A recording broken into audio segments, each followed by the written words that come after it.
This is an Audio Wool original. This episode of Frightday is brought to you by Spring-Heeled Jack Coffee. You need great coffee. Jack delivers. Visit springhieldjack.coffee. Hey guys, thanks so much for listening. If you'd like to support us, please go to patreon.com/Frightday. So welcome to the studio. It's pretty good. Yeah? Yep. It's been a while. I like the Landry more than anything. What's his first name? Caleb. Caleb Landry Jones. Yeah, so I'm just calling him Landry. Go by the middle name. Nobody does that, right? No, I don't think so. Not with him. Yeah, but Caleb and Jones are both like super common, Pretty but boring. Landry not so common. Yeah, so that's call true. him Landry. Most people know who you're talking about. I still think it's weird that you have a Ghislaine Maxwell charcoal that looks real but is actually a print, and the effort it took to construct. That's weird. I feel What like do you mean? I need to forbid you from talking about anything related to It's Epstein from in the 2022. It's from the moment of her verdict.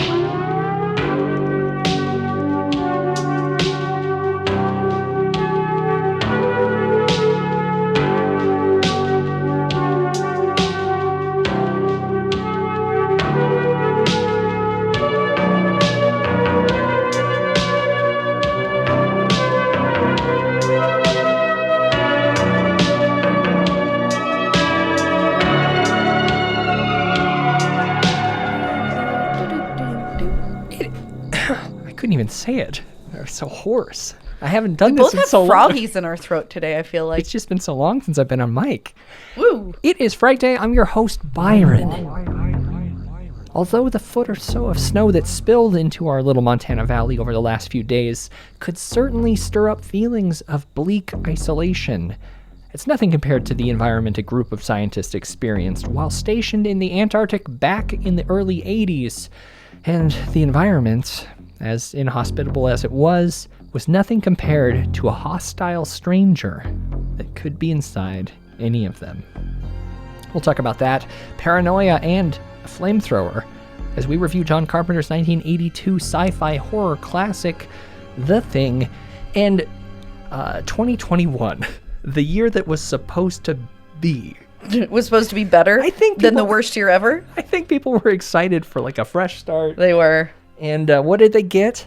They got to fuck you. They got some movies, though. We actually did get some pretty good movies this year. And honestly, it was a better year for a lot of people. And that's what we're going to be talking about today, counting down the top 13 films that we've seen, as well as some stinkers that we'd like to, I guess, highlight in a brown highlighter. Yeah? Well, I mean, they- that I makes was it gonna do- sound like poop. Yeah, well, yeah, they're stinkers. Poopity Yeah. poop, All poopity right, poop. stop. We're also going to get into what we're looking forward to in 22, and we're going to give you Kelly's creepy predictions. Oh, I've got some really good ones. I actually have some oddly specific ones this year. Is that right? Yeah. Baba Kelly? Yeah. Okay. Yeah. Well, but let's begin. Those are my feet. I'm sorry. I'm just going to... stretching your legs across. Yep, I'm sorry. Under my brand new I am desk. sorry, but I'm not. I don't know why your Tootsie's got to be tapping mine. Sorry. Deal All with right, it. well, I'm- It's fine.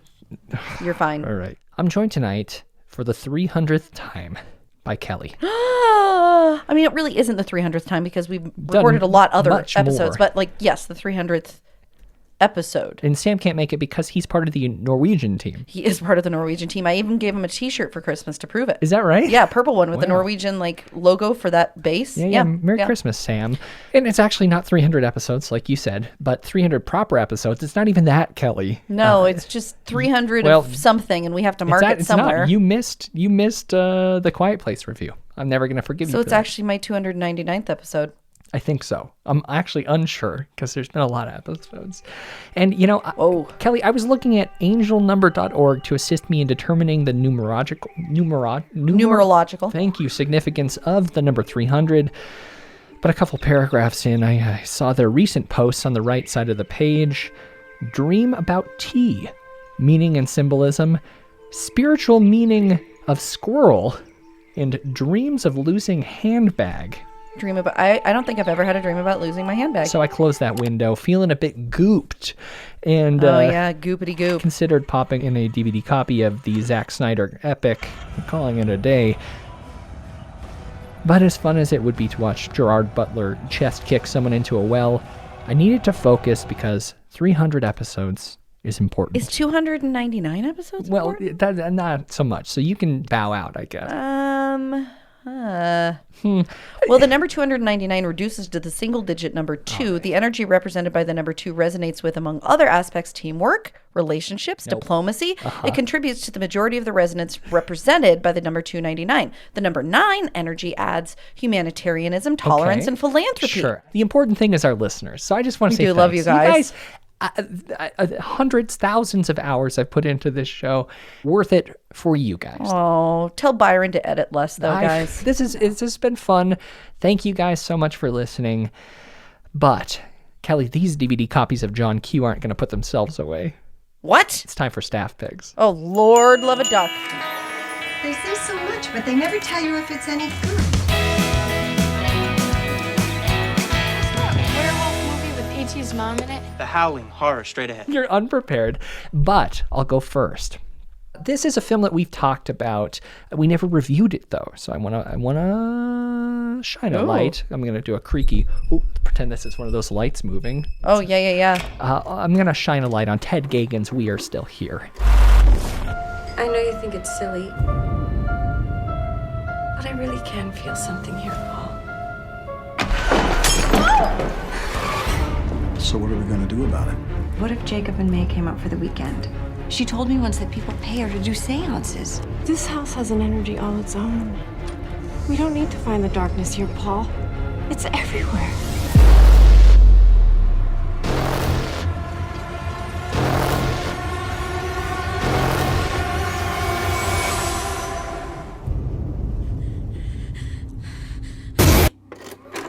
Oh, did we not cover that? Never did. Every 30 years, a lonely old house in the fields of New England wakes up and demands a sacrifice. It's set in the late 70s. We've got seances and the dang Dagmar family. Barb Crampton, Larry Fessenden being forced to, I think he swallows a sock in that film. Is that right? Such a bad idea. It's a pretty incredible forced suicide. And then you remember that scene with the angry, violent mob of townspeople running over that snowy hill? I'm really sorry, but I don't. It's okay. You should revisit this film, just like I would like to this time of year. It's a perfect scene, and we talked to Ted about this movie way back in episode 24. It was our review of Maggie and the investigation into the ghosts of Estes Park, because that's where we were for the first Stanley Film Festival. Yep. But I mean, also, we did a collaborative top 13 list with Ted. 13 films that inspired We Are Still Here. And I'm going to put that in the show notes this episode, Frightday.com. Of course you will. But yeah, I love this film. Can't get enough. Kelly, what's your favorite snowy film? It's funny because episode 200, we did The Shining. I know that one holds a special... Real special place. Heaven help me if Gary Doberman Pinscher messes that one up. Rude of you to say. Just saying. Yeah, you are. You know, I love a lot of snowy movies. If we're talking snowy horror, I mean, I could go on and on about snowy, It's a lot of them. not horror movies that I really like. Okay. Like all the Christmas movies. Okay. You know? Yeah, don't. But snowy horror movies, you know one that I like that I actually haven't thought about in a really long time? What would that be? And it really got absolutely demolished by the popularity of a movie by the exact same name that starred Princesses Anna and Elsa, Frozen. Last run, gotta make it count.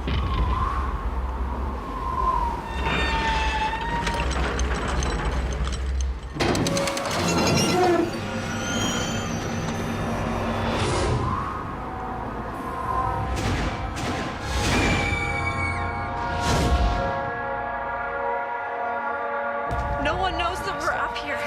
This is so messed up.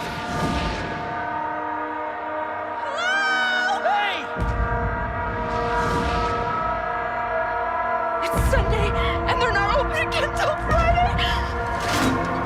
We're up here all week. We're gonna die. Oh my god! Oh my god! I don't wanna die up here! Help!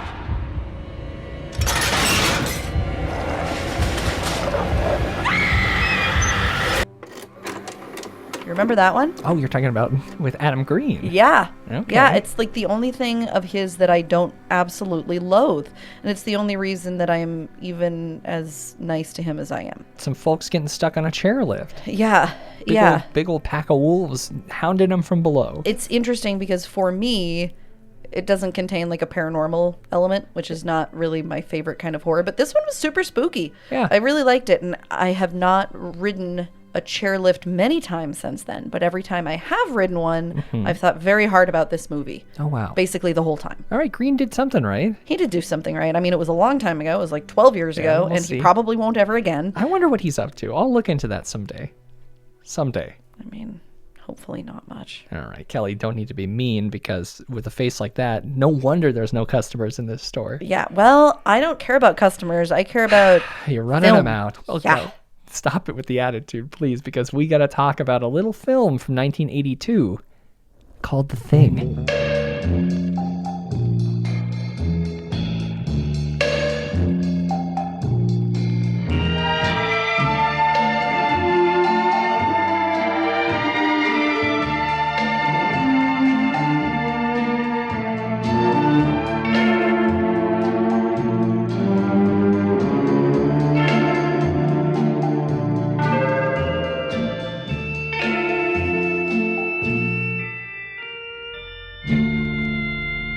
We hope you're enjoying your visit here this evening. Now, on with the show. The Thing is a 1982 American sci-fi horror film directed by John Carpenter. Am I saying that right? Written by Bill Lancaster, based on the 1938 novella by a guy named John W. Campbell. That novella called Who Goes There? In remote Antarctica, a group of American research scientists are disturbed at their base camp by a helicopter shooting at a sled dog. When they take in the dog, it brutally attacks both human beings and canines in the camp, and they discover that the beast can assume the shape of its victims. A resourceful helicopter pilot, played by Kurt Russell, and the camp doctor lead the camp crew in a desperate, gory battle against the vicious creature before it picks all of them off one by one. John Carpenter, born January 16th, 1948. It was the Western films of Howard Hawks and John Ford who got him into film. I don't know. Oh, I didn't know that. Really? No. And then he saw a thing. It was a thing called The Thing from Another World, and another one called Forbidden Planet. That's what got him into genre film. And he started making 8mm shorts even before high school, which is very difficult back then, you know. Yeah, it wasn't like now where anybody can make something. Cell phones, and even before that, my generation, VHS cameras. So Right. he was doing the thing. And then he attended Western Kentucky University briefly, then transferred to the University of Southern California's School of Cinematic Arts in 1968. Do you know anything about either of those? Not a ton. Wow, okay. But he dropped out to make his first film. This guy, John Carpenter, known for Assault on Precinct 13, Halloween, The Fog, Escape from New York and L.A., Prince of Darkness, They Live, In the Mouth of Madness, and many more, including this film, The Thing, Yep. which we watched together. Oh, University of Southern California was the other one you went to? Yeah, but he went to their cinematic arts. Oh, okay. Oh, yeah. No, it's the best cinematic arts program in the country. Oh, wow. No, sorry. I was than I was really focused on NYU? Western Kentucky.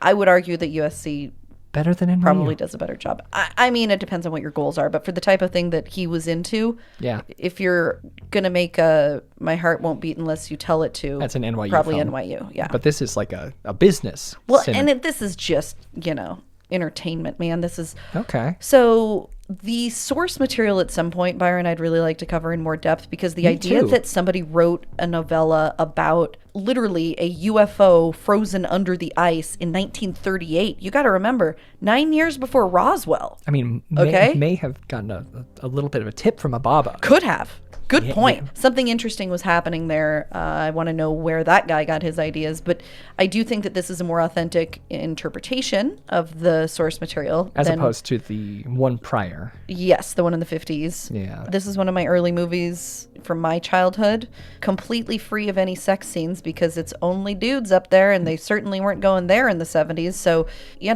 at least not mainstream. So this was a very okay movie in my household to watch because Interesting. it was just a lot of blood and stabbing Now, and death. if you were watching this with your kids, you'd say, where are all the ladies? You know what I would say to my ladies is I would say, this is what happens When it's all dudes. when it's just guys. I like that. You That's need nice. some female input in order to keep things on the rails. Yeah. So, I mean, this thing, filming lasted about 12 weeks. It started in August of 1981, so a little bit after the 70s. And it took place placed in a refrigerated set in LA, as well as being shot in Juneau, Alaska. And British Columbia. Yeah, exactly. And we talk so much about this in our Cinema You really Autopsy. need to listen to that, guys. It was fun. And that's available to the FDS, the Frightday Society members at cult.frightday.com. So watch the whole thing along with us. But I agree. I said in that I came to this film late, maybe less than 10 years ago. Yep. Carpenter was never my guy. I was always a Craven dude. But this is one of my favorite things he's done. Halloween, obviously. Not a big They Live guy, but The Thing, man. The Fog. The Fog's, The Fog. and for fans of We Are Still Here, The Fog, heavily influenced We Are Still Here. Yep. But yeah, I mean, we got Kurt Russell. What are your thoughts on Kurt in general? I really like him. He does make great Christmas movies too. Well, Bone Tomahawk is my favorite Kurt Russell, but Hateful Eight, I don't know. He just makes all sorts of great movies, and I appreciate him. He also witnessed the Phoenix Lights, which I appreciate him for. So he's on my good list for that. So Carpenter just finished up Escape from New York with Kurt, and Kurt actually, he was one of the last people cast in this film, but that doesn't mean he wasn't involved in production. Him and John had become good friends and bounced a lot of ideas off each other about this. And, you know, he acted, I believe, I don't know if it was on paper as producer. He might have been, but a lot of say in this film. And in between when they were able to shoot this film, it required a lot of patience because the weather didn't always agree. He had a huge part in working on little rewrites in between shots. As much as I am annoyed by like the full body male nothing else involved in this movie, it is kind of interesting, like the almost summer camp vibe that comes off because of it. Sure, yeah. Well, I mean, I'm so used to, there's a handful of actors that just act. I like actors who are also creative, you know? Yep. And Yeah. I really appreciate that. Yeah, I agree. People didn't really appreciate this film, though. No, it came out at the same time as E.T., and everybody liked the idea of an alien being super sweet rather than evil. Yeah, I mean, they don't like it when the alien doesn't just help you heal your finger from cutting it on a saw blade. Yep. Instead, in this film, the alien, his goal is to fucking kill you. Yeah. And then become you. Well, and one of my favorite things about this movie is this combination of horror and sci-fi in what I feel is a very effective way. A lot of people will couple this with Alien in terms of that. I mean, most people I think almost universally will say that Alien is a better movie, but it's important to me that people remember that this is as valid in terms of a source for movies like Annihilation or Event Horizon. Some of my favorite horror movies over the years have been possible because of the trails blazed by those original sci-fi horror crossovers. And this is one of the best, in my opinion. I completely agree. And I mean, it's so funny because in the commentary that we talk about it, John Carpenter so flippantly talks about the other people involved in this, but he had some of the best special effects guys in the business at the time. Incredible. So this is for the most part, pre-CG era, and they were able to pull off some pretty gnarly stuff. Yep. The monsters, I mean, the ribcage scene, You know what I think is cool too is I feel like filmmakers are returning more to they want things to look like that. Yeah, it's just more effective. I know we can do stuff in CG, but like, I don't know, even I'm watching Yellow Jackets right now. Ooh, how is it? It's fantastic. We'll talk about it at some point. Good to know. They use CG deer in it. And why? That's kind of because you can't control the actions of a deer necessarily. Like, a lot of movies have done that. They have done it from like stock footage and just used what they needed, you know. But I can tell, and I don't want to tell. Yeah, I don't that's wanna, a real bummer, actually. That's why I don't mind. What'd you do? Did you cut yourself on my new desk? No, it's a burn from when I was baking the cake last week, and I just like you ripped it open on my sharp desk. Sharp desk. The cast is too big to talk about everyone. No, but it's got a range of incredible people. Well, you got a Keith David in the works. I mean, you do also have an Adrienne Barbeau playing the voice of the chess computer. Oh, really? Yeah. See, I didn't know that. Yeah, That's I told you fun. it during the I was probably not autopsy. paying attention. We were eating a lot at that You did a verbal confirmation cue. Did I really? Yeah. All right, That's okay. It's fine. I'm sorry. It's all right. This one that Carpenter did not score. which is interesting. Yeah, you know who did? Ennio Morricone, which is like legendary, unreal. And I had no idea. I've watched this movie so many times, and until we watched it together, I had no idea. It feels like a Carpenter score. It does. The boom boom. It was him doing Carpenter, is what it was, which was really interesting. But yeah, people didn't love this film when it came out. When it came to VHS, though, this is one of the first instances of, actually, a lot of his films were panned and then found their cult following after, which is really interesting that he's able to connect with that happens with artists all the time, though. He's connecting with the everyman, Yeah. Critics don't always know what's best. I'm saying that as... And honestly, not that I'm saying that John Carpenter did a great job of avoiding some of the things that we now recognize as pretty toxic, but he did better than a lot of people in those days, because a lot of these movies don't age well. They've got some really awful elements to them in terms of... you could go obvious, like racial or sexual slurs. Right. But also even just like attitudes towards anyone different. He's kind of got like a Romero from an early age vibe, He it's cares very... about social issues, like a lot of the elements they're talking about AIDS, the AIDS crisis in this film. Which is kind of interesting to think that might have been why he did this the way he did. It's impossible to really like break down the plot of this. No, and if you want it broken down, listen to the Cinema Autopsy, because it's pretty fun. A lot of that. But there's a lot of cool background to this movie too. A lot of small fun stories. Yes. So I highly recommend. And this is one, you mentioned kids. There are definitely some violent parts that are worth fast forwarding through, but I'm going to go out on a limb and say this is a great one to show to, maybe your young teens, because this captures the idea of fearing the other and paranoia and what narratives in your head can do to compromise the reality that you have in front of you. I think it's a lot of really good messaging that we all could use. Love this movie. It will never get old to me. And that's your final thoughts? That's my final thoughts. It's a 9.9. A 9.9? 9.9 what? It's a 9.9 UFOs under the ice. Wow. Okay. Actually, okay, it's a 9.7 UFOs under the ice. Yeah, come on now. The Thing. One of the more nihilistic horror films. Especially before that was a thing. It got panned a lot by critics because it had no hope. And that's one of the things that I've found to enjoy more often in modern films. An incredible cast. We didn't even mention Wilford Brimley, the diabetes test and supply guy. Great subtle performance. I like this movie a lot, not as much as Kelly, but there's no doubting that it's a classic. And for all those reasons, I give The Thing 8.3 defibrillators. And those are our thoughts on The Thing, which it's available. It's been available for a long time. Check it out and let us know what you think. But we're not done with thoughts. 2021 was a lot, and during that period, a lot of films came out. So it's time for us to talk about our favorite ones.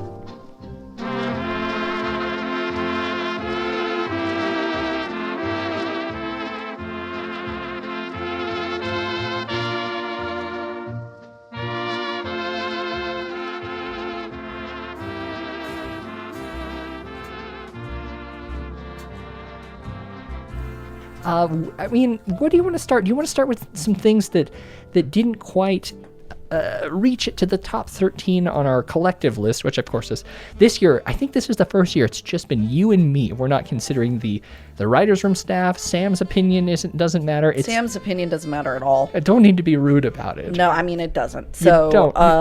But it's just you and me. Our collective input. Yeah. Came up with the top 13, but some films didn't quite make it. Yeah, and some of them that didn't make it, I'm upset about not making it. Oh, okay. But that's okay, because I'm not going to be a sore loser. I'm actually going to start a little bit further down the list with some of the ones that didn't quite make my personal list, and then we're going to move on to some that didn't make the collective list. We're starting with things that we didn't like? No, things that almost made my personal list, but didn't quite make my personal list. So, wow, okay. The Unholy, which I think everyone hated except for me. That was one of the most disappointing returns to theaters that I've ever experienced. We rented a theater for this. I loved it. And I'm such a Jeffrey Dean Morgan fan. I loved it. Borderline stan. Loved it. You loved it. Loved it. But it didn't make your top 13. Nope. Empty Man. Loved it. Yeah, I finished that last night. I've been trying to play hardcore catch-up because we had a bit of a space between the last few episodes that we've done and the one we're recording right now. It's Yeah. fine. It's 3 movies. I mean, it's great though. It's super unique. It's an interesting, Well, it's different unique thing. because it's a bunch of different things. I think part of the vibes felt like a cool 90s horror movie. And sure. then like I got Ring vibes. yeah, I just loved it. I really loved it. It was great. I mean, do you like the guy? Do you like the twist? Do you like what? I mean, it's got some spooky, culty things, and I enjoyed that. Yeah, I mean, I think partially it captured me right away because I have some really unfair opinions about the Tibetan Buddhist religion because of my personal experiences. And so the fact that that was like the villain source point here, really, I dug that. I was into that. It was ambitious to start a movie in someplace like that and not lean into that almost being like, what's that one movie? He's got the bite from Dead Alive. Remember, they start out like in a remote area and it's almost a novelty. This wasn't really that. Yep. They approach it almost like when I first started watching that. I know that we're not even talking about our top 13 at this point. No, it's okay. I've got some thoughts though. It felt like, remember The Forest? The movie about I the could see that. Okigahara suicide But this was forest. really good though. Yeah, that's what I thought. Is they handled, I guess, not source material because The Forest is based on something true. The Empty Man is a pretty unique horror concept. Right. They didn't make a novelty out of that opening sequence, and I like that a lot. Yeah. I thought it was just far too scattered. Byron, there's one that I saw that you didn't see, and I have a feeling that if you had seen it, it probably would have ended up on your list. Vicious Fun. You know, it made Jacob's list, actually, I believe. I think you really would have dug it. It was not enough to crack my top 13. Is that the film about a serial killer support group? Yes. Okay. And I almost enjoyed it enough knowing how much you would enjoy it that it almost cracked my top 13, but I really think you should probably watch that it's a David soon. Koechner film, and I believe it was set in the 80s, is that right? And I don't like the 80s, you know, but... You're going to like it. All right, well, I will have to check it out. Fear Street 94. I skipped all the Fear Streets. But Okay, so my favorite was the 90s one, which I think would be your favorite too. But they have a witch one from like the 1600s? Yeah, was it 1666? It didn't land. It didn't land as well for me as the 90s one, but the 90s one was really, really fun. The Djinn was really interesting. It was a quiet, sad movie, but very good. A little bit child focused. So for those of you who have similar triggers to me, warning, but it was pretty good. Amusement Park. All right. Loved it. See, this was controversial because it came out in 1973 originally. It came out this year. Well, technically, it was released within... Okay, but let me ask you this question. If a movie has been shelved for like 3 years, we still consider it for the year that it was actually released to audiences. Why don't you folks at home let me know if you think it's unreasonable for me to put my foot down on this one? Because I enjoyed it a lot. I just didn't even think about it. It was viewable for the first time this year. Well, I mean, it wasn't screened theatrically at a convention a while back. Okay. Like, if we're really arguing stuff. Byron. Okay, well... We also don't consider movies the year they go to festivals. We consider the year that they That is true. That they is can one be of my watched. rules. Yeah, so there you go. So Malignant made my top 13, but it did not make the cut. No, but it was close for me. And honestly, that film has grown on me the more I talk about it. It's just fun. It is fun, and I do it like I always say. Sorry, buddy, you can't chew the hard toys.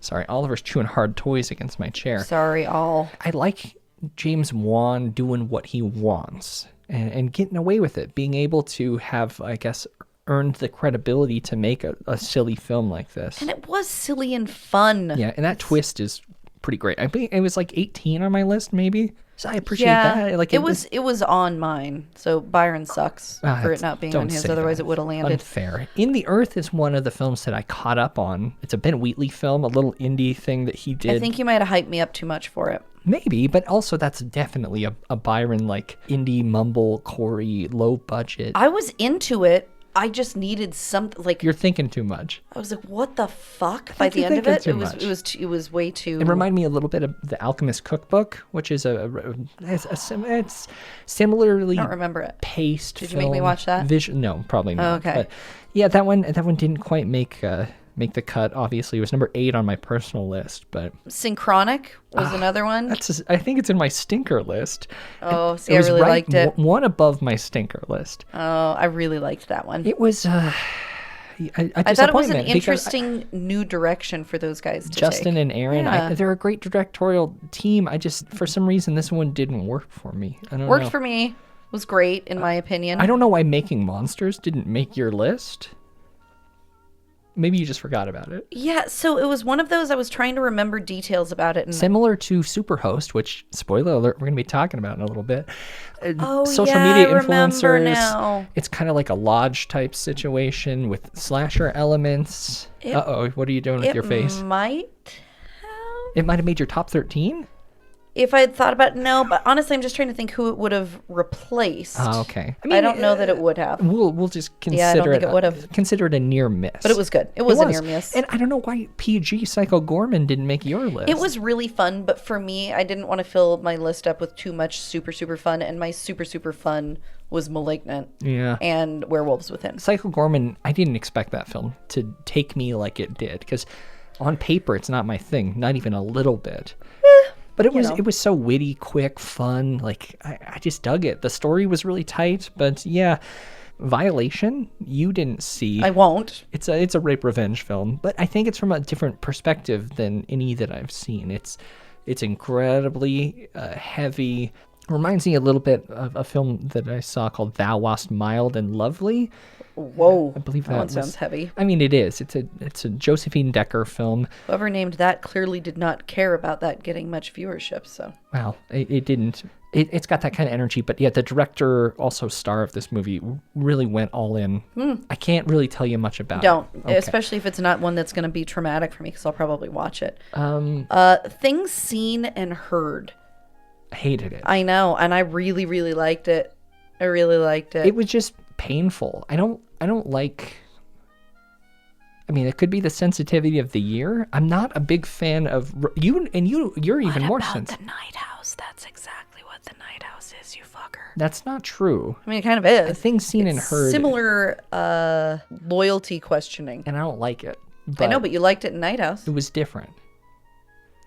We'll talk about it. Anyhow, I really liked Things Seen and Heard. The Scary of 61st was the worst movie of the year. I think it was pretty close on my top 13. No, you're just trying to compensate because you feel bad that I talked you out of it. And it was above Malignant. Oh, that's fucking dumb. I'm just saying, on my personal list here, I tried to catch up on some films that people were raving about. Titan. Yeah. It was fine, just really weird. It was really, really weird, but I didn't get to finish it. Oh, okay. So I only watched the first half because kids. So like, well, yeah, kids shouldn't be watching that. No, that's not one for them to come in having sex with a car. I mean, that would be the least, That's kind of true. The hair stab through the ear thing, that was like things get really ramped up past that. But so, it's from the director of Raw.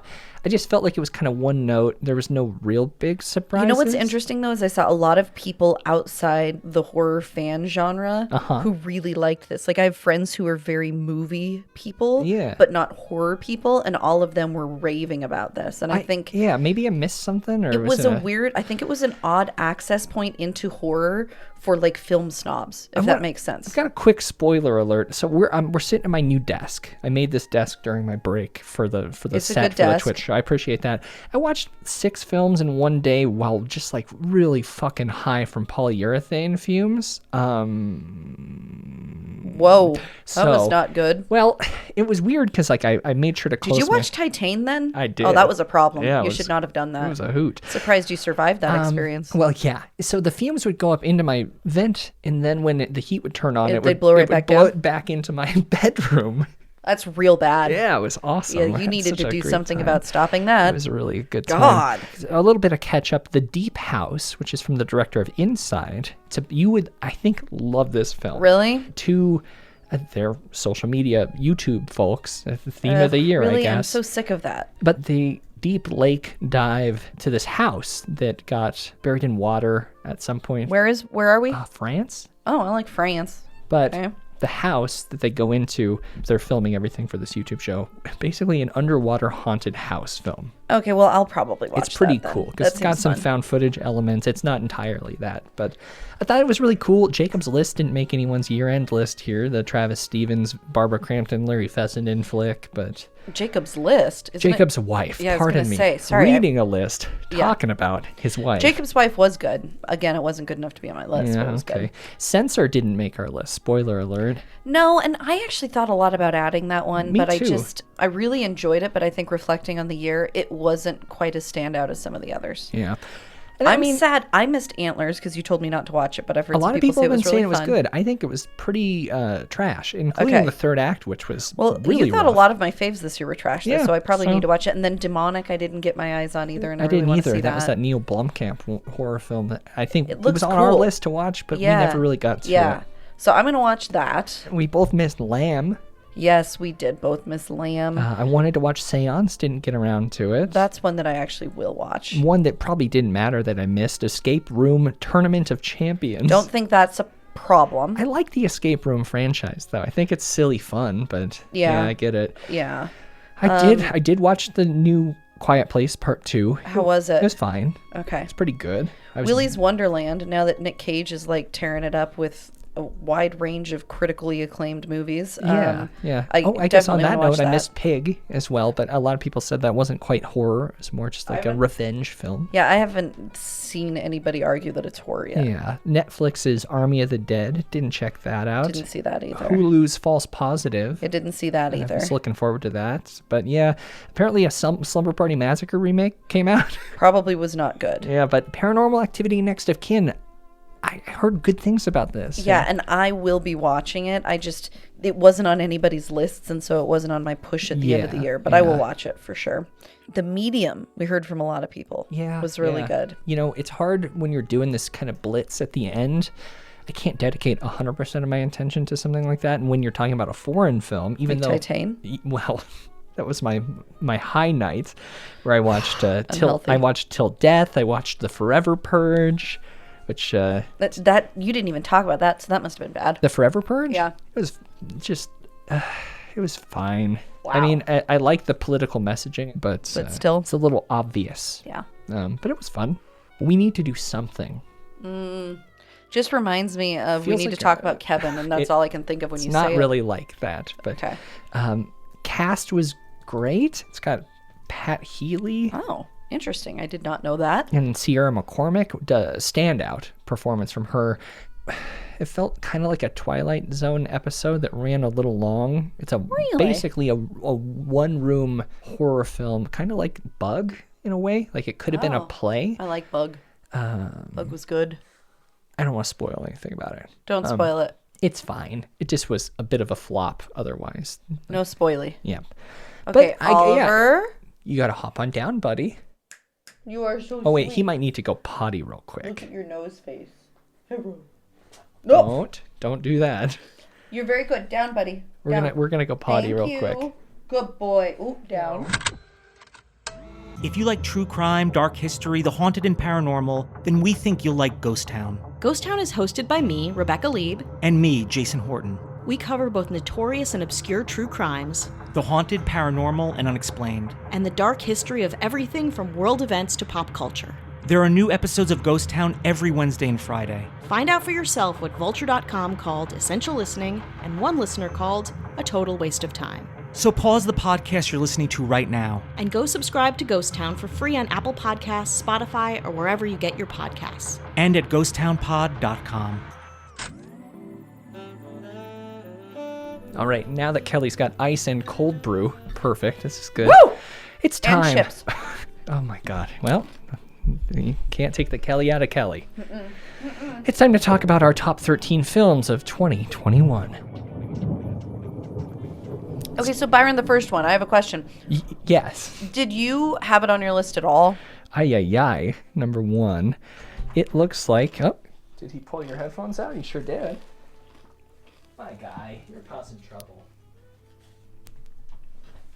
Sorry about those chip crunches. I couldn't hear it myself for a second, so I didn't know how loud they were. They're very loud crunches. It was pretty low on my list. Below A Quiet Place. Did you rank all of the ones you watched this year? Yeah, I thought it was a good idea. Yeah. I don't know. You don't value your time. I do value my time. I value their time as well. Don't yell at me and you got 3 chips. Just crunch the chips. Oh, she put them all at once. I hate this. Number 13, Blood Red Sky. Amazing movie. It's fine. Peter Thorwarth's film. A plane hijacking movie with a really amazing twist. Some really awesome creature effects, like some of the best creature effects I saw all year, in my opinion. Pretty decent moments, but it was a little cool bit story. 30 Day of Nighty. I thought it was way better than that, personally. No, I don't know. It dealt with a lot of different issues, and, there were some serious parenthood themes throughout, which was heart-wrenching, but not so much that I couldn't handle it.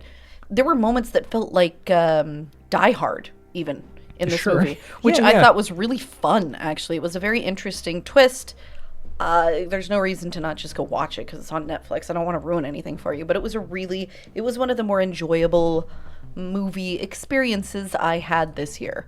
And I highly recommend, and I don't know why it didn't make Byron's list. I think you'll see that a theme with me is if a film is tonally, dramatically different throughout, I'm not going to be terribly attracted to it. It doesn't feel like a cohesive piece. So it this feels is more where... like I don't know, a TV show, I guess? I return to the fact that my favorite song of all time is Lonely Soul by Uncle.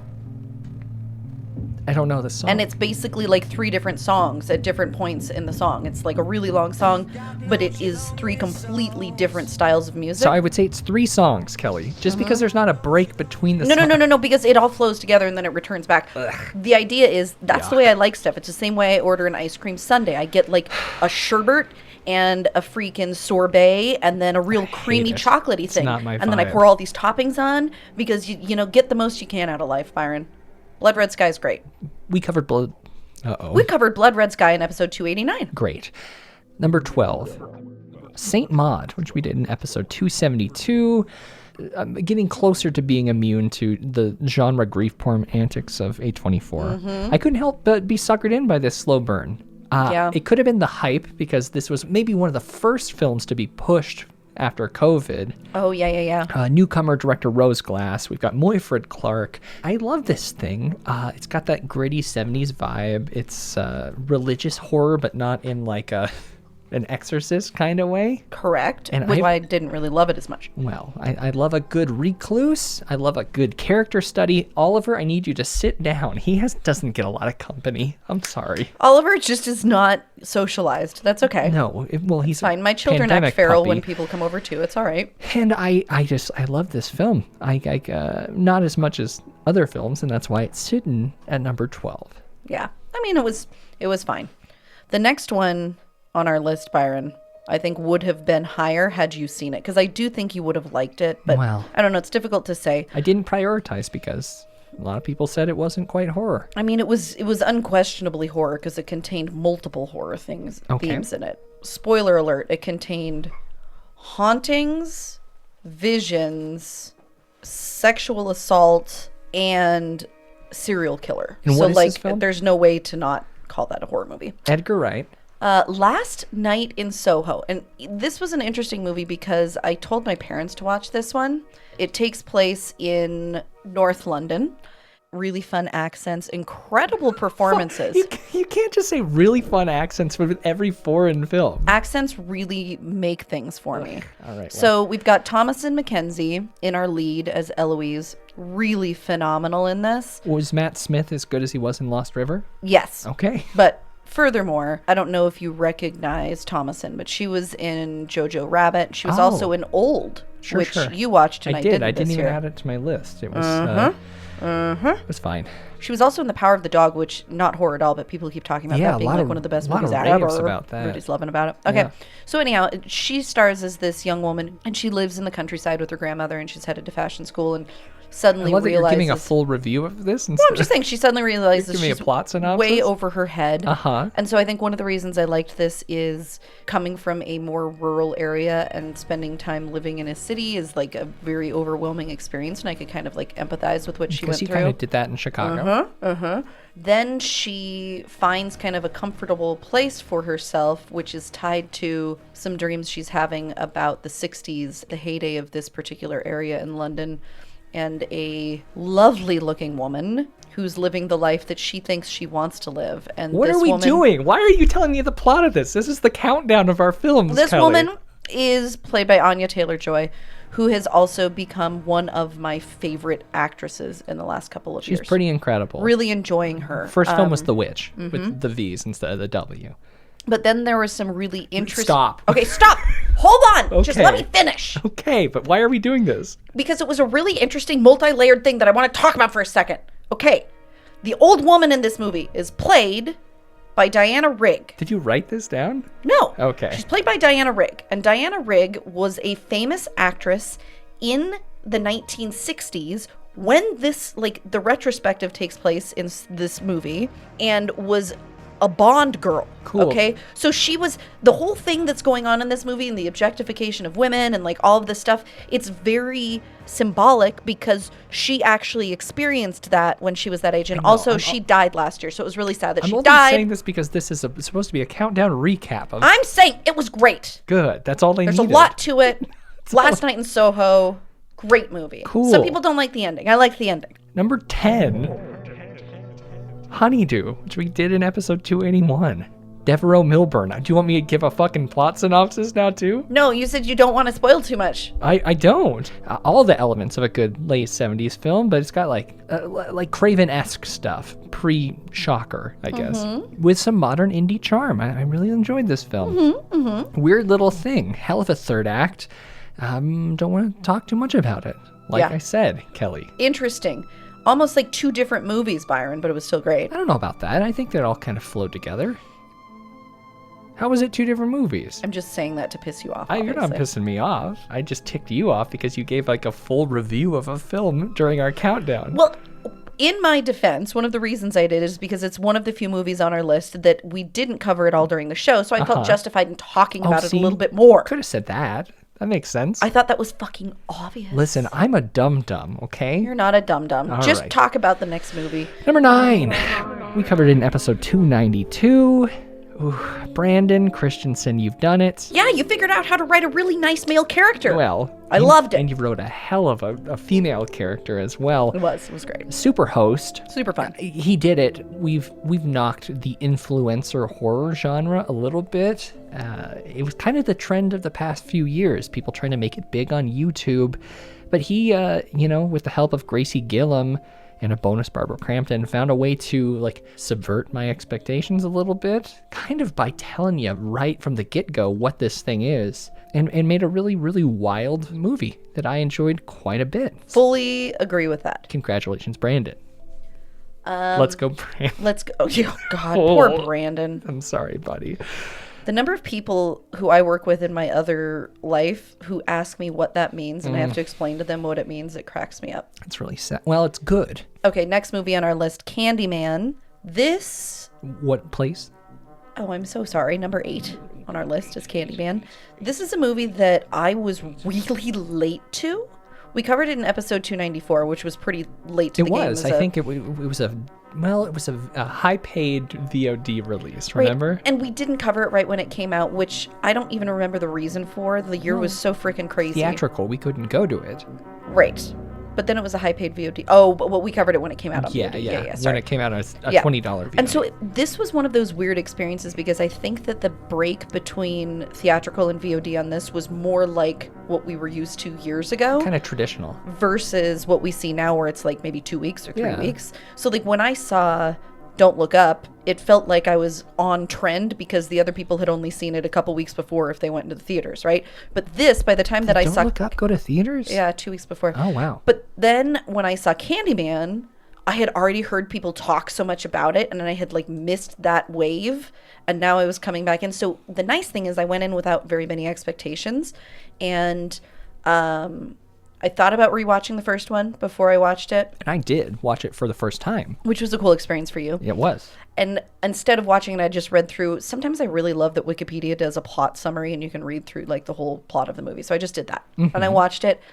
I really liked this movie. Nia DaCosta did a really interesting adaptation. Well, I guess Jordan Peele wrote it with her. Is that right? I just thought it was really beautifully shot, and I think was very honoring of the first without recycling. And it explored themes from the first film that I think were addressed at that point but not fully Right, and was able to explore them in a much more robust way. I mean, it was a pretty revolutionary film for the time that it came out, you know. Well, talking about gentrification in the 90s wasn't really something anyone cared about. Right, except for whoever played the woman in that original one. Yeah. Anyhow, it was a really great experience for me. Really liked it. But you can hear more about it in episode 294. Great idea. Yeah, moving right along to number 7 on the list. See, like this one you can talk more about and I won't hate you for it. Why is that? Because we never covered it. Coming Home in the Dark. When I reached out to our community, some people said that this was one that we missed, and I talked to a couple other folks, and I saw it on some other lists, and I was like, what the fuck is this thing? I thought in the press releases that I got that this was just another like direct to VOD situation. And with a name like Coming Home in the Dark, it didn't really stand out. But guys, James Ashcroft in his directorial debut knocked this one out of the park. It's real mean. It is incredibly bleak. And I'm talking for fans of Funny Games or Kill List. Kelly, you saw it. I made you watch it. You didn't love it. I didn't love it, but I didn't hate it either. The way I described this one to you, Byron, is it was undeniably well done, and I think similar to what we just talked about with Candyman, covered some themes that we aren't necessarily super familiar with. I think we've read more about homes that Indigenous people were shipped to, like in Canada, and has become a really big deal. Obviously, this takes place in New Zealand, and there's an incredible tragic history of that there as well, which I know very little about. And so this movie certainly inspired me to look more into that. That's something actually I was going to talk to you about potentially covering as maybe a joint thing sometime this year. So I like that it pointed out an issue that's a very real issue that impacts communities and society. And I thought that the acting was really good and the cinematography was beautiful and it was incredibly shocking. And like the way it opened was really interesting. Well, it's cool how it slides into that. Right. You know? It's not, at the end of the day, it wasn't quite enough for me, and it's not really my style of movie. And I already put one on my list that wasn't my style, but was just so undeniably good that I had to put it on the list. So that spot was already filled. Sorry. This is a Byron film. It's a Byron film. Daniel Gillis, unbelievable performance. Yep. I love a ruthless drifter with, a duster, a shotgun. Yep. Cool facial hair. You bet. Just being a fucking cold asshole. Really, really wild time. Wild. So check it out. I mean, I think this might be the best thing that Dark Sky Pictures has brought us in a long time. So I didn't even notice that it was Dark Sky Pictures. It was, and that might have been. It didn't feel like a Dark Sky Pictures right? movie. That's very interesting. Quality. They're like leveling up. Yeah, it's pretty cool. How about that? So check that out. Kelly, number 6. Werewolves Within. I feel like Byron forgot about this one. Episode 286. No, I liked it. I thought it was really, really tightly written. I love a Josh Rubin. You know how much I love Josh Rubin. I talk about him all the time. I rave. Even. I know you rave, but I'm just saying I think you kind of forgot about just how fun it was. First of all, when I heard that this was the adaptation of a video game, I was like, oh, this is going to suck. Yeah, I think we both were on the same page real there. bad. But then I watched the first few minutes, and first of all, I did see that it had Sam Richardson, which definitely completely outweighed the video game thing for me. I think he's one of the funniest comedians out there, and I pretty much will watch anything that he puts out because his style of comedy is gold to me. But we also had some other really interesting characters in this, and this one was just like a joyful viewing experience that I really needed this year. It's the best ensemble of the year for sure. Yeah, it was out of control amazing. Loved it. Mad at Milana for making me feel bad that one time I met her. What, remind me the story. She gave me the who's this guy treatment when I was hanging out with my friends, my stand-up comedy friends, when she was doing a gig and we were going somewhere in a van, and I didn't even take up a seat. I sat between seats in a van on the floor, and she was giving me fucking eyes like I didn't need to be there. And listen, you're the AT&T girl. Okay. Anytime celebrities are mean, I don't like it. I understand them guarding. I forgave her in the episode, so I really don't need to bring this up again. I understand them guarding their privacy. I can never fault them. I was with everyone. This was but years that's ago just being too. mean. Yeah. That's just being mean. This was a very long time ago, pre AT&T, and I already forgave her. I don't need to get into this. And the movie was number 7 on my personal list. I think it might have been near the same spot for you, and that's why it's at this point on our collective list, right? Yep. Yeah. I liked it a lot. I love Josh. I like Scare Me more, but I think for him handling someone else's work, I think that I'm trying to decide. I like them both so much. they're unique, but they're very Josh Rubin films, which is cool. Do we know if Ruben's doing anything this year? I think he was shooting something because I talked to him about participating in Camp Frightday, but he unfortunately couldn't make it. Oh. I think he is doing something. He's been acting in a bunch of stuff. He was coming out in a rom-com, but I'm more curious about his directing work. Stop doing acting. Just stop it. Death to 2021 for Netflix. Interesting. Co-directed it. Wow. That's something I guess I should check out. It came out December 27th. I didn't even know anything about this, but there that film sits at number 6. Number 6, love it. Number 5, another movie that we covered in episode 274, The Vigil. Holy. Literally. Yeah. Yeah. This one got me. Supernatural doesn't usually get me, but... Yeah, it was done in a very different way. And again, I love when horror movies are able to do a very traditional...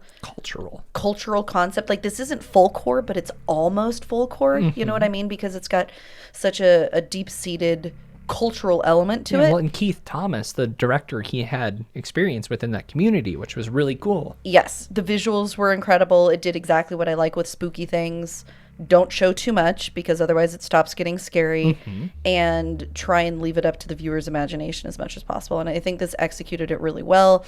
Our lead, Dave Davis, was, I think, very amazing in this position, but Lynn Cohen had a really interesting role as well.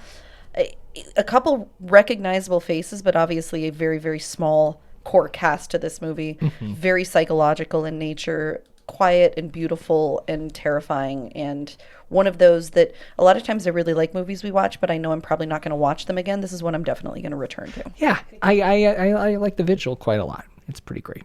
Yep. This next film I don't even fucking know much about. Well, so this one you're going to have to just let me talk about a bit more. You're talking number 4. Number 4 on our list is a movie that we didn't cover, but it landed at, was it number 1 or number 2 on mine? Now I'm number trying to 1. remember. It's your number 1. That's okay. the only reason it's on this list, because it was not on mine. I had heard people talk about it, but I didn't hear as many people talk about it as I heard a lot of the other things that we've talked about tonight, right? So when I'm going through and trying to figure out what I missed over the course of the year, it actually took me some pretty deep digging before this one popped up as like, I really probably should see this movie. The actress in it feels like somebody that I've seen before, and Byron can probably identify that for me without... She reminds me of that girl from Ozark, Julie... Oh, no, she doesn't remind me of that at all. Nah? Okay. No, but I couldn't find anything that I had actually seen her in. Her name is Julia Sarah Stone. Oh, different Julia. No, I was thinking about Julie Gardner, though, I believe. Maybe. Yeah, I mean, I love her. Yeah. But she did a really great job of playing a quiet, subtle performance, but with a lot going on. Also an actor that I hadn't seen before, Landon LeBoiron. It's a fun name. Kind of like saying my name weird. Yeah, it is.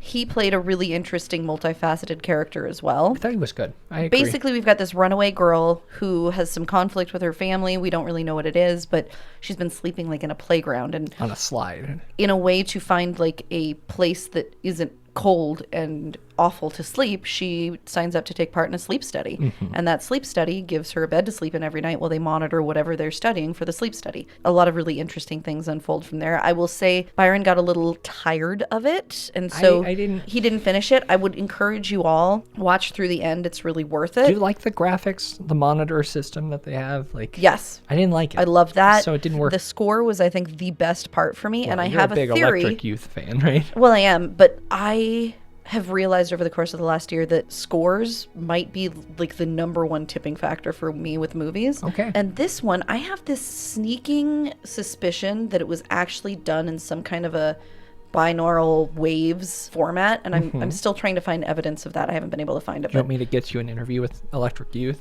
Sure, get me an interview with Electric Youth. Which, and Kelly, you like them from the soundtrack of Drive, obviously. Of course. Yeah. But this movie gave me lots of feelings, and it was like an experience for me to watch it, and I absolutely loved it. I knew nothing going in. Try not to learn anything going in. Just watch it. Hopefully you enjoy it. Pay close attention, though. It's worth watching. I didn't pay close attention. I think it's worth watching. It looks cool. I just, it didn't grab me. Yeah. A film that really did. I think that Grabbed this everybody. was... I don't know. I think this is a very specific kind of film for a very specific kind of horror viewer, but you couldn't deny its charm. No, I couldn't. Number 3. It's My Heart Can't Beat Unless You Tell It To. Longest title. It is the film on this list that I enjoyed the least, but it's undeniably really good. It's the kind of misery porn I can get into. I kept trying to think about what I could compare it to.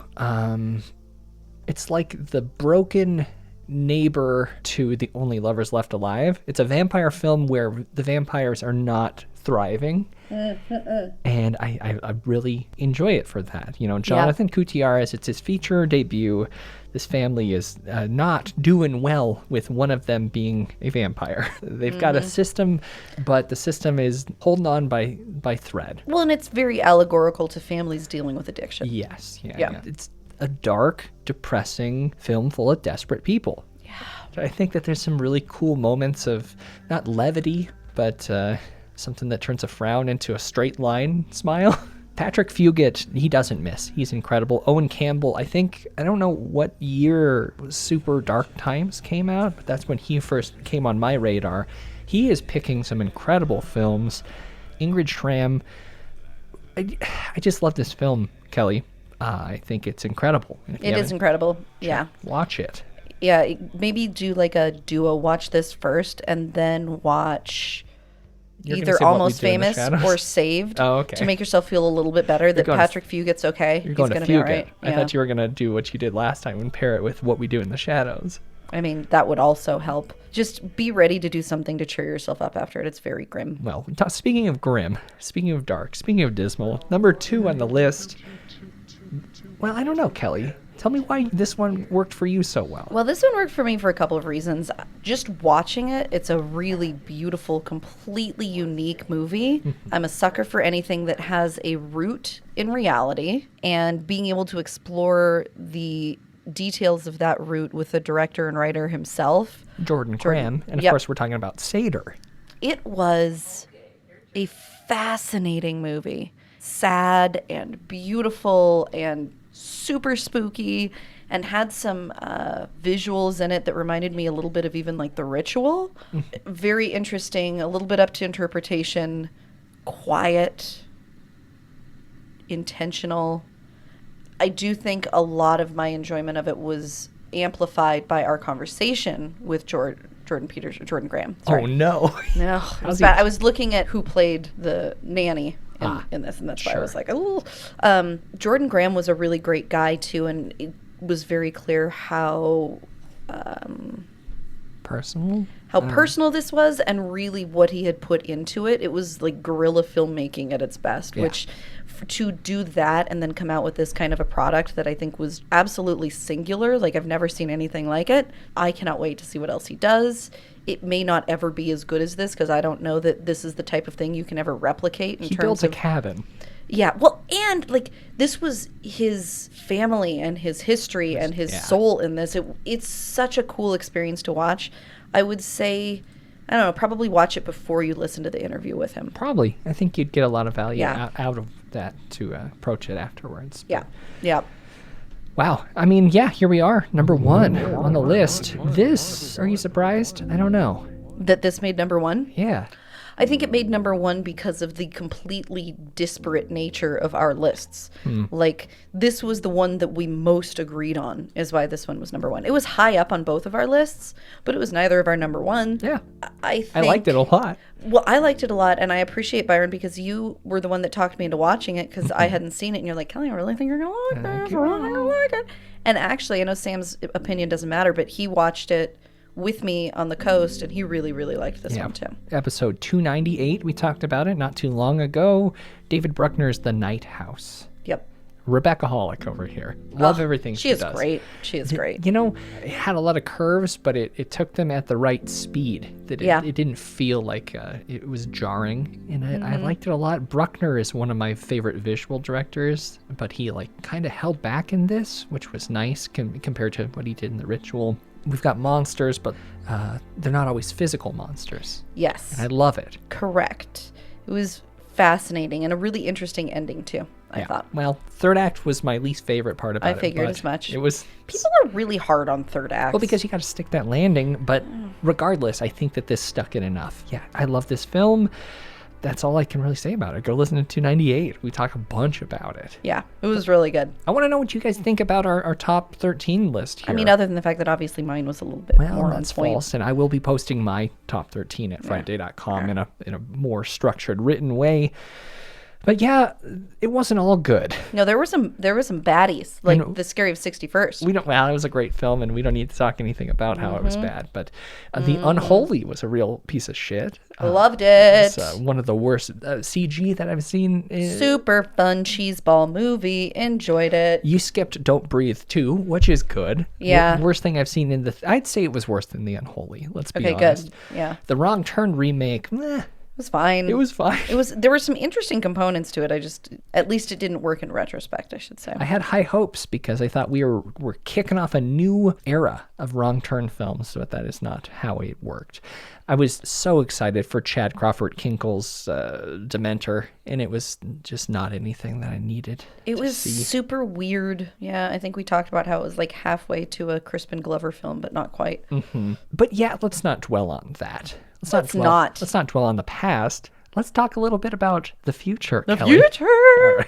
Yeah, there's some interesting movies coming out this year. The problem is we aren't entirely sure about all of them because the chaos that the movie making world exists in continues into 2022, and so release dates and post-production schedules and even filming schedules are just all sorts of haywire. Yeah, well, and the turnaround for these kinds of things, people can kind of drop them whenever they see like a window that falls open because windows open from the top. Yeah, in this upside down world. We're so thrilled for Scream, you guys. Yes, we're excited for Scream. Byron's really excited for Scream. Well, it's my Radio Silence boys. I know. The Ready or Not folks. Going back to VHS. They're the best. It's going to be good. Yes. It is definitely going to be good. I am looking forward to... You're scrolling down a list and not being excited. No, I was just trying to... I didn't know what order you were going to insist that we go on. I'm just kind of winging Hellraiser, I'm actually really excited about. David Bruckner. Because Bruckner's doing it. Yeah. I like the original Hellraiser. It's definitely a Sam's jam. It's like one of his favorites. But the source material, Clive Barker's just a creepy mofo. And so I'm really interested to watch a different interpretation of his work. Oh, totally. I'm so confused about this David Blue Garcia Texas Chainsaw Massacre reboot. Yeah, it looks bad. They're like doing a Halloween thing. It's nearly 50 years of hiding. Leatherface is back, Kelly. Yeah. What are we doing? I don't know, but it's going to be supernatural now. It's going to be fun a fun one that we can rip apart. There's a Speak No Evil that doesn't involve the wrestler Kane. I think that's See No Evil. Oh, I think it is See No Evil. Yeah. But what's Speak about? I don't know. A Danish family visits a Dutch family that they meet on holiday? I don't know. Maybe the worlds of Netherlands and Denmark aren't supposed to collide. I have no idea. It does have some general unpleasantness. Don't Worry, Darling. I'm very excited about. That seems like a Pleasantville / Stepford Wives gone wrong kind of movie. Yeah, I mean, it's a director that's really shown herself to be an incredible director. Olivia Wilde. Love her. I love Booksmart. I love that she's doing this with Florence Pugh and Chris Pine. Halloween Ends coming. It's, I believe, the end of the David Gordon Green series. Is that right? That's my understanding. It's called Halloween Ends. Not hopeful. I'll watch it, but I'm not hopeful. Oh, well, you're also not hopeful for Salem's Lot, which is, I believe, currently filming. I don't know if it's going to make it this summer, but Gary Dauberman. Wow, you okay? I'm doing fine. William Sadler. I don't have any attachment to the original Salem's Lot, so they could do whatever with it. I don't really care. Yeah, well, it's going to be bad because of well, that's fine. Nope, obviously, Jordan Peele's new movie. No plot on that. Yeah, which is great. I don't want anything to be ruined. I just want another set of scissors to be mailed out. Something like that. Because that's how we announce Us. I love that. There's apparently a Pet Cemetery project. I don't know if they're doing another Pet Cemetery. I think they are. Okay. They're doing the origin story for Predator. Excuse me? Yeah, it's called Prey. Oh, you get that? That makes funny. A lot of sense. Cool. But yeah, here's the thing. It's either going to be really cool or absolutely awful, but it is directed by Dan Trachtenberg, who did The Boys, and I don't know what else he's done beyond that. It's interesting because it revolves around a female warrior. Okay. Which is, There's quite a bit of toxic masculinity in those Predator films, so it's False. interesting to kind of Not even a flip little. that around. Yeah. We'll see what happens. It Wow. is a 300-year-old Comanche Nation story. I love that. So it could be really cool. It's going to be a Hulu thing, it looks like, so we'll see. Well, your boy from the Vigil, Keith Thomas, is directing a Firestarter reboot. Really? Yeah, that should be coming out sometime in 2022. I feel like the Firestarter has been punted to so many different directors. Yeah, at this not point, a lot of though. people can handle it. We'll see. We will see. It's in post right now, and it's scheduled to be sometime in 2022. Byron, can you tell me anything about the director Damon Thomas? Does that ring a bell to you No, I don't about think at so. all? He's making a movie this year, which if you look at the poster for, you'll probably just love it based on the poster. It's called My Best Friend's Exorcism. I mean, I don't know anything about that. No, but look at the poster. You're gonna like the poster. It a lot. looks very throwbacky in 80s. It's kind of a fun, like a VHS you'd grab off the shelf there. Mm-hmm. I do know that it is written by Grady Hendrix, or based on a book of his. What does he do? Well, he wrote Satanic Panic. He wrote Mohawk as well. Oh, okay. which is So Ted this is Geoghegan's gonna be film. fucking great. Seems like it could be a good time. Yeah. High school sophomores have been best friends, but after an evening skinny dipping goes disastrously wrong, one begins to act weird. So yeah, one of them gets possessed. It's oopsie. gonna be great. That'll be fun. I mean, 2022, with the number of places that movies can come out, like originals dropping on every streaming service, along with theatrical hopefully ramping back up, crossing fingers, knocking on wood. I think 2022 is going to be a good year. And I think we're starting to adapt to this new way of like, okay, we're looking for films coming from all these different angles rather than feeling like there's a pretty streamlined, to be very nimble. Yeah. And I think we're going to be more nimble this year, guys. Yeah, that's interesting, Kelly. You don't think we're going to be nimble? No, it just sounds a lot like a prediction. I do have predictions other than our own nimbleness. Is nimbleness a word? Unsure. Why don't- Nimbility? Nimbleness. Nimbleness. For years, we've given Kelly a crystal ball to stare into, and she usually just stares through it towards a computer screen Yes. and researches the things that just may be happening to us It is nimbleness. in 2022 this time around. Yeah, I mean, I hope so, unless we've done some really weird time travel things. It's Kelly's Creepy Predictions, in this week's edition of Kelly's Cryptids and Conspiracies.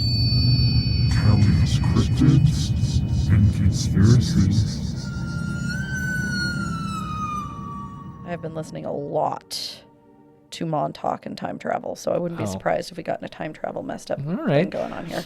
What do you got? Oh boy, guys, it's gonna be a year. Oh no, good or bad? You know something I learned about Baba Vanga when I was doing my research this time? Baba Vanga, she's a Ukrainian blind prophet, is that right? Bulgarian? Something like that. One of those places. She's not part of the Vanga Bros, though. No. So she left predictions for every year until 5079. Bulgarian. 5079. Yeah. That's too far ahead. Which I don't understand how that's even possible, but one of her predictions for this year, because she's just a great place to start. Primary is gonna focus on her and good old Nostro. Yep. So the old go-tos. a lost sense of reality is one of her predictions for this year. Lost sense of reality. Does that Okay. mean, are we gonna enter the metaverse? Well, so the article I read about her predictions took this to mean that virtual reality was going to start taking over. And yeah, I see virtual reality is getting more and more popular. Those freaking glasses that people walk Oculus. around. Yeah. Which is interesting. But this is my own fear driving the narrative, I suppose. Lost sense of reality to me could also mean nobody agrees on what facts or truth is anymore. That's so tough. reality, the idea of a reality is lost. She was a year off on that.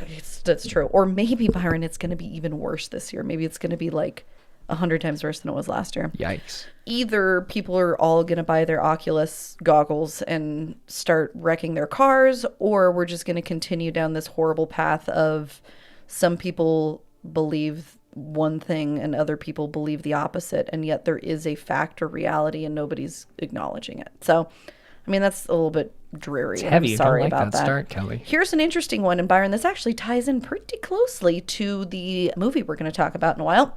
Oh, you mean, I don't know if it already aired or if it's airing. Or the movie we did talk about. Honestly, who knows? Or the movie that exists and has for a long time. And Sure. Yeah. 1982 is the thing. There's going to be another pandemic, but listen to this. Heard about this. There's a lethal virus that was frozen in the ice in Serbia. Yeah. The motherland of my husband, and it's going to be released by climate change. Okay, so this is very much the thing, except just Serbia instead of Antarctica, and virus. So what's the deal with those big holes that have been popping up in the permafrost of Siberia? Isn't that been a thing that's been going on for a while? I know George Knapp has been covering it quite a bit. That's something we need to get on. I have not researched it enough other than just headlines, but I certainly haven't heard it in Serbia, which is what I was really interested by. I was like, okay, Serbia. Huh. Why Serbia? I mean, if there's going to be something frozen in Serbia, feels like it's going to have to be, I don't know. I don't know. I guess I don't know the landscape of Serbia well enough, but I could have sworn there was a mystery wire investigation about exploding permafrost in Siberia. In Siberia. So maybe we need to do that, Byron. I guess we'll reach out to George. We've been waiting for a reason to actually talk to him that would since be great. We've had our first communications. I don't like his mustache. Well, I think it's fine. He's got a bit of a Trebek. He's gotten pretty bad these last 2 years. Physically? No, I mean like politically, scientifically. Oh no, really? All right, well, okay. Yep. All right, next one. And this also ties to some recent news stories.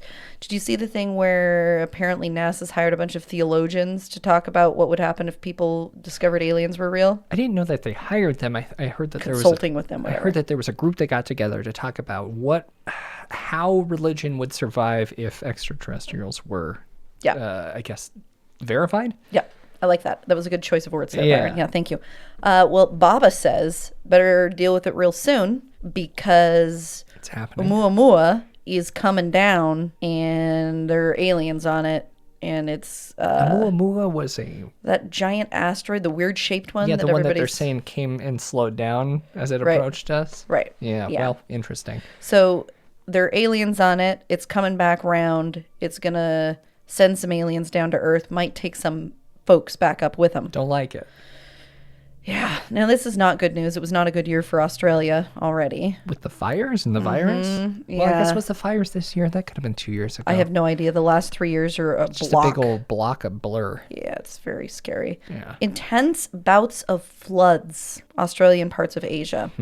So this is really awful and also logical based on what we're seeing with climate trends. Whoa. What are you talking about? I know.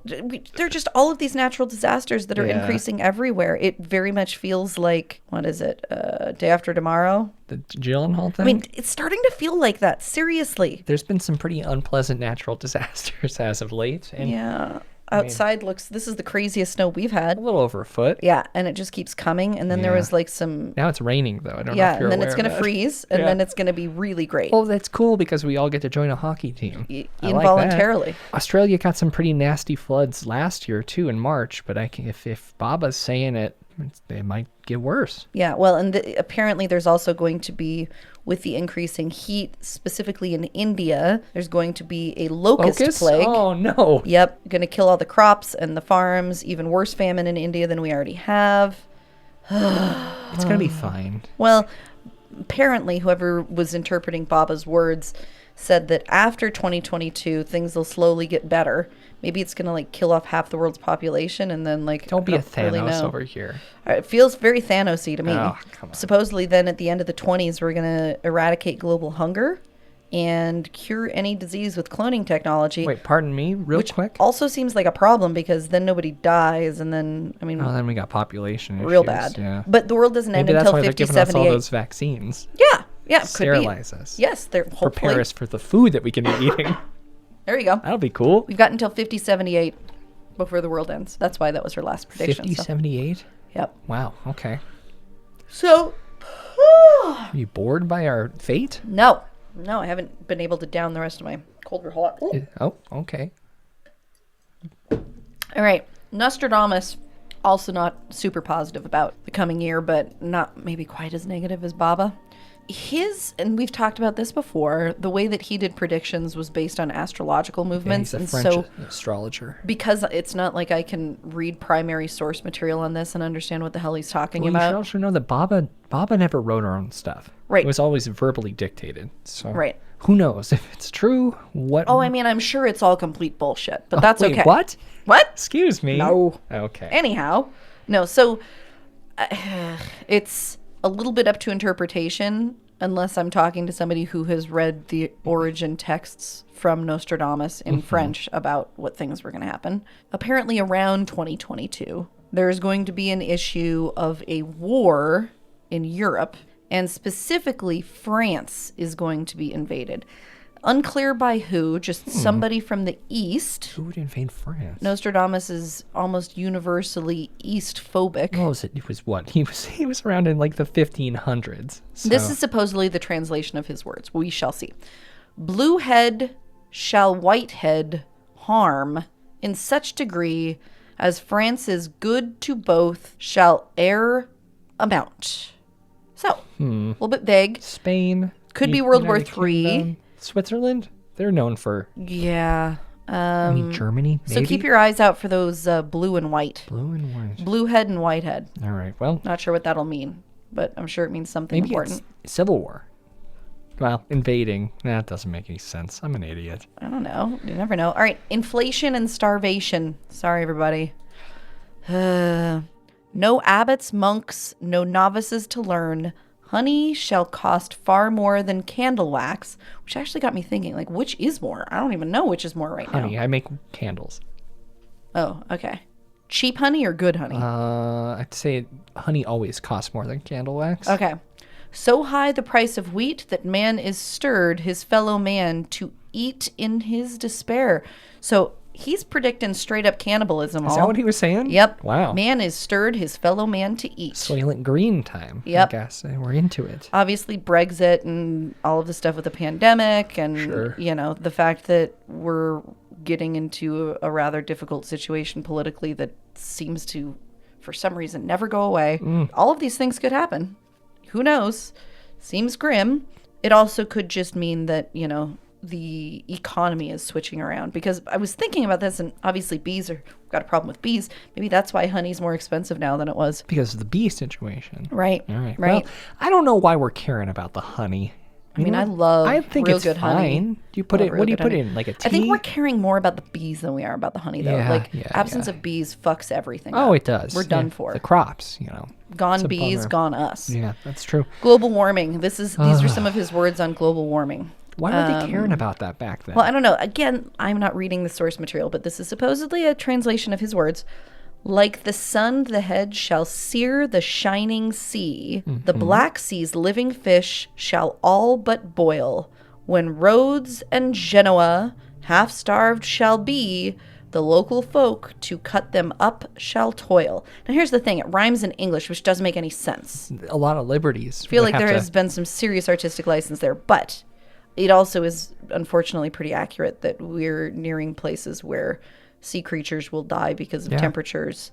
And that's interesting. Yeah. Are you okay? Just feeling real depressed about the prospects ahead. I mean, was there anything nice that's going to happen? Death of coral reefs, I think, went along with that. I'll probably go along with the old flooding in Australia situation. This is one that ties directly to a lot of sci-fi and horror movies, many of which I think we have enjoyed over the years. I've kind of poo-pooed anybody who's talked about, like, oh, we're heading in this direction. But then I watched this video, which I'm going to talk about in a minute, and now I'm scared. Uh-oh. So obviously technology is going crazy. We're developing some pretty intense applications of that technology, and here's what Nostradamus had to say about that. The moon in full of night over the high mountain, the new sage with a lone brain sees it, by his disciples invited to be immortal, eyes to the south, hands in bosoms, bodies in the fire. What are we talking about? Well, supposedly artificial intelligence. Okay. You know, a lot of people have their so Alexas. we're leaving our bodies. Is that or what you're Series. saying? Yep. Okay. Alexas or Siris or whatever. Have I told you that the girls think that Siri is an actual human? That responds like like an operator. Like they will steal my iPad and go talk to her. I mean, that's kind of fun. It is, although it worries me. Yeah, I can see Especially after watching this video. In the UK, right at the end of the year, last quarter, you guys may have read about this robot that a group called, what is it? Engineering Arts, I think is what they're called. They're in England. They built a robot called Ameca, A-M-E-C-A. Okay? Pretty incredible. They're going the Westworld direction where it's not just thinks like a human, but looks like a human too. So they've got a frighteningly realistic looking face. The rest of the body looks like They're working on it. the Westworld creatures, like Under very their robotic, skin, right? Yeah. But the face, Well, that's the most important part. it looks like from iRobot. Like literally, it looks like from the movie iRobot. Classic film. Everyone loves iRobot. Well, Will Smith masterpiece. Apparently, I read about this and then I watched the video. And Byron, you may want to watch the video as I'm talking about this, and obviously put a link to the video in the show notes of this episode. But they were doing all of these different tests with her. Some like follow my finger, you know, like a doctor might do. And so she's following the finger and then like putting hands on either side of her and then keeps putting a finger like straight in front of her face. And after a couple of times, she reaches up and grabs the hand of the person who's doing it and shoves it away like, that's annoying. Get out of my space. But that had to be programmed. No, that's the thing. They wrote about it. It wasn't programmed to do that. That's like part of the human reaction to being... She's programmed to be human-like and have human-like reactions. No, you need to look at it. It is super scary. It is super scary. I just kept thinking, like, how many more times before she learns to, like, punch him in the face rather than take his hand down, and then before she learns to, like, I don't know, Wi-Fi connect to some nuclear weapon that will blow up instead. Obviously, I know nothing about the technology or science that lingers behind this, but it feels like unless there's some way to guarantee that, you know, moral values and remorse and it would be irresponsible. Sadness are things that can be felt rather than just, you know, annoyance or desire. You can't Isn't that so scary? Can you even believe that? I mean, I watch can. This. Oh, just watch. She's like, what the fuck are you doing, buddy? Well. No, wait. They need to get to know each other better first. Yeah, but she didn't hurt him, so that's No, good. but not now. This is the source point of the learning. Right, Like, well, anyhow, AI scares me. It really, really, really scares me. That's why and Boston Dynamics shouldn't be kicking those robot dogs either, because they're gonna get very angry and bite back. Yeah, and I haven't read about that, and now I don't want to because I didn't realize that there was abuse of robots. I'm not for abuse of robots either. Just don't abuse anything. There's no reason to abuse anything, except for maybe Donald Trump. All right, calm down. So check this out. Oh no. Oh. I mean, it's really good at walking upstairs. What's writing on its head? I don't know what they're calling So can I ask what those things are supposed to do other than show up in a... Like in a battle? In a Black Mirror episode, which They're they already have? supposed to maybe deliver things. I don't know. They don't look super efficient yet. Well, no, they're a little bit like Bambi on ice, but this is the rudest thing. It's showing how it can like self-correct. Oh. But they're kicking it. Don't do that, you assholes. Look at Oliver's head just perked up. Yeah, There's Oliver, a dog getting kicked. I do Oliver not like does it. not like that at all. He does not.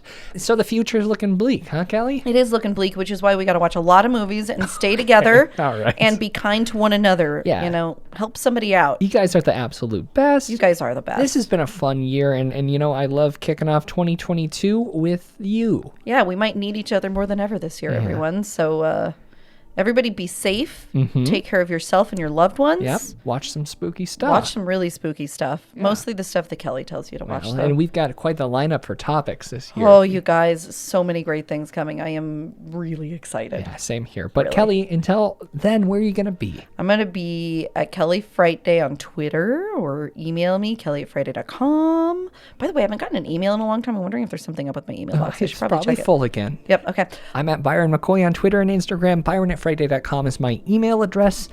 And until next Frightday, I'm Byron. I'm Kelly. Stay away from robots? I guess, and stay scared.